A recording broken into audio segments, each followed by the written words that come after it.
প্রিয় এইচএসসি 2026 এবং 27 ব্যাচের শিক্ষার্থীরা, কেমন আছো সবাই? ইনফিনিটি দা একাডেমি অফ এলিক্স এর পক্ষ থেকে সকলকে স্বাগত জানাচ্ছি। তোমাদের সাথে আমি যুক্ত রয়েছি মোহাম্মদ জাহিদ হাসান রনি। পড়াশোনা করছি শাহজালাল বিজ্ঞান ও প্রযুক্তি বিশ্ববিদ্যালয়, সিলেট। আজকে তোমাদের এইচএসসি এর পৌরনীতি ও সুশাসন বিষয়ে একটি চমৎকার ট্রিক্স নিয়ে হাজির হয়েছি, যে ট্রিক্সটি তোমাদের সাথে শেয়ার করলে আশা করি উপকৃত হবে। তো তোমাদের পৌরনীতি ও সুশাসন যাদের বিষয় রয়েছে, পৌরনীতি ও সুশাসন, এই পৌরনীতি ও সুশাসনের প্রথম এবং দ্বিতীয় পত্র মিলে তোমরা একটি জিনিস খুব ভালো করে মুখস্থ করে থাকো, এবং আমি তোমাকে, তুমি দলিল নিয়ে আসো, আমি তোমাকে লিখে দিচ্ছি। এইখান থেকে তুমি 1 মার্ক কমন পাবে। যে কোনো বোর্ডে একটা এমসিকিউ থাকবে, আদারওয়াইজ ক নাম্বার জ্ঞানমূলক প্রশ্নে এখান থেকে প্রশ্ন থাকবে।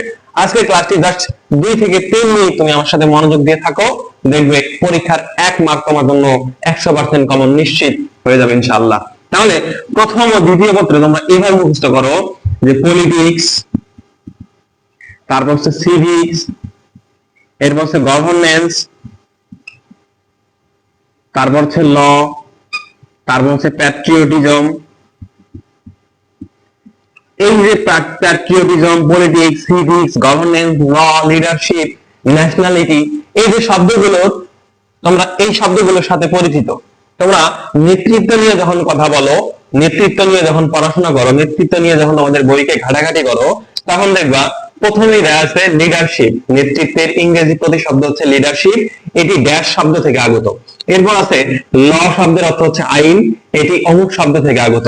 এরপর হচ্ছে পলিটিক্স শব্দের অর্থ কি? রাজনীতি, এটি অমুক শব্দ থেকে আগত। এখন এই যে ল্যাটিন শব্দ থেকে আগত, নাকি গ্রিক শব্দ থেকে আগত, নাকি ফার্সি শব্দ থেকে আগত, নাকি ইংরেজি শব্দ থেকে আগত, তোমরা এইভাবে অনেকবার মুখস্থ করে থাকো, অসংখ্যবার মুখস্থ করেছো।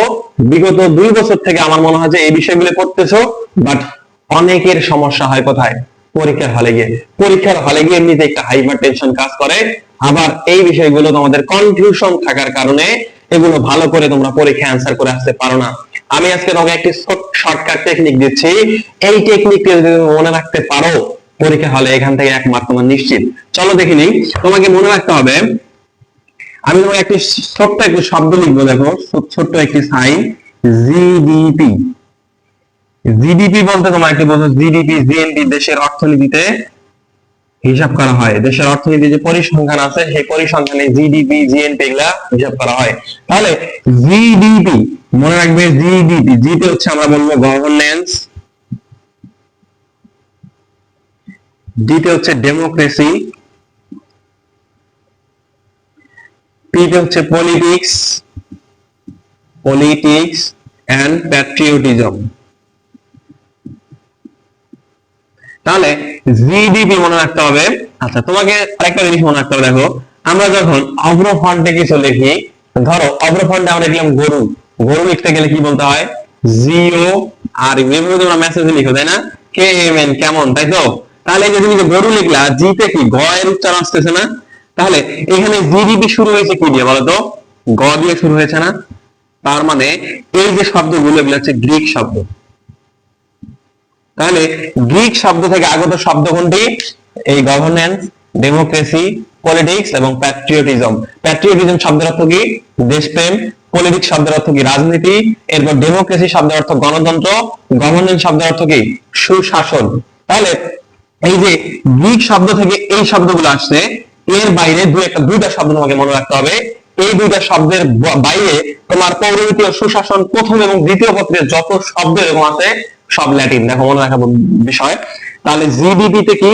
গ্রিক। জিতে আমরা বলতেছি গ, তাহলে যেহেতু জি দ্বারা শুরু হয়েছে সেজন্য গ্রিক শব্দ। এরপর দেখো ল হচ্ছে ফার্সি শব্দ। ল কি? ফার্সি শব্দ। ফার্সি শব্দ কোন দেশ থেকে আগত? ফার্সি হচ্ছে ইরান। তাহলে ইরানের ভাষা কি, বা ইরানে কোন শব্দ ইউজ করা হয়? ফার্সি। তাহলে এই যে ল শব্দ আসছে থেকে? ফার্সি শব্দ থেকে। আর এই ল আসছে মূলত ফার্সি শব্দ থেকে এবং লক নামক টিউটনিক শব্দ থেকে। টিউটনিক শব্দ। তাহলে এটা আমাকে মনে রাখতে হবে। তাহলে ল হচ্ছে কি? ফার্সি শব্দ। জিডিপি হচ্ছে গ্রিক শব্দ। আরেকটা শব্দ আছে, সেটা হচ্ছে লিডারশিপ। লিডারশিপ। দেখো এই যে লিডারশিপ শব্দগুলো আমি ভাঙি, তিনটা শব্দ পাওয়া যায়। একটা হচ্ছে লিড, লিড মানে কি বলতো, নেতৃত্ব দেওয়া, এটা ইংরেজিতে আছে। এরপর একটা শব্দ পাওয়া যায় লিডার, লিডার মানে কি নেতা, লিডার আসছে তাই তো। এরপর হচ্ছে লিডারশিপ মানে কি নেতৃত্ব, এই যে লিডারশিপ মানে নেতৃত্ব, লিডার মানে নেতা, লিড মানে নেতৃত্ব দেওয়া, তার মানে এই শব্দটা তোমাদের বইয়ে আছে। এই শব্দটাকে ভাঙলে তুমি মোটামুটি তিনটা শব্দ পাচ্ছ, যে তিনটা শব্দ ইংরেজিতে ব্যবহার করা হয়। তার মানে এই লিডারশিপ হচ্ছে কি ইংরেজি ভাষা থেকে আগত, ইংলিশ শব্দ। তাহলে মনে রাখতে হবে তোমাদের পৌরনীয় সুশাসন বইয়ের মধ্যে যতগুলো অধ্যায় সিলেবাসে রয়েছে তার মধ্যে থেকে জিডিপি হচ্ছে গ্রিক শব্দ, লিডারশিপ হচ্ছে ইংরেজি শব্দ, আর ল হচ্ছে ফার্সি শব্দ। এই শব্দগুলো বাদ দিয়ে তোমাদের পৌরনীয় সুশাসন প্রথম এবং দ্বিতীয় পত্রে যত শব্দ রয়েছে, যেমন আমি যদি বলি ন্যাশনালিটি,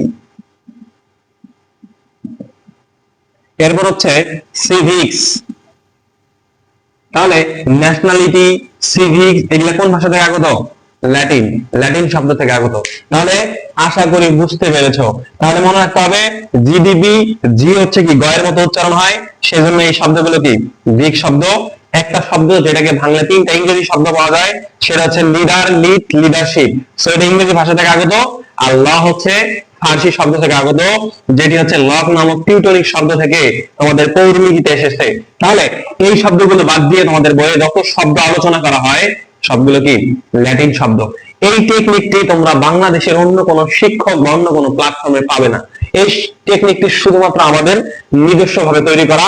এরকম আরো অসংখ্য অগণিত টেকনিক আমরা তোমাদেরকে পড়াবো। শুধুমাত্র তোমাদের করণীয় হচ্ছে আমাদের মাস্টার মাইন্ড ব্যাচে ভর্তি হতে হবে। HSC master mind batch already release হয়ে গেছে, অলরেডি অনেকে এনরোল করেছে। তোমাদের উচিত এই আমাদের master mind batch, HSC master mind batch যেখানে ভর্তি হওয়া।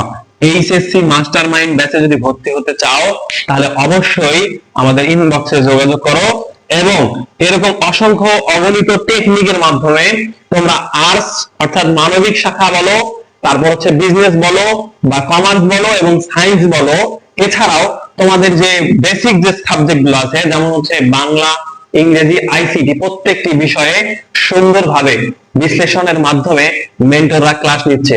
সো এখনো যারা ভর্তি হওনি দ্রুত ভর্তি হয়ে যাও এবং আমাদের সাথে যুক্ত হয়ে তোমাদের ভবিষ্যতে এ প্লাস নিশ্চিত করো।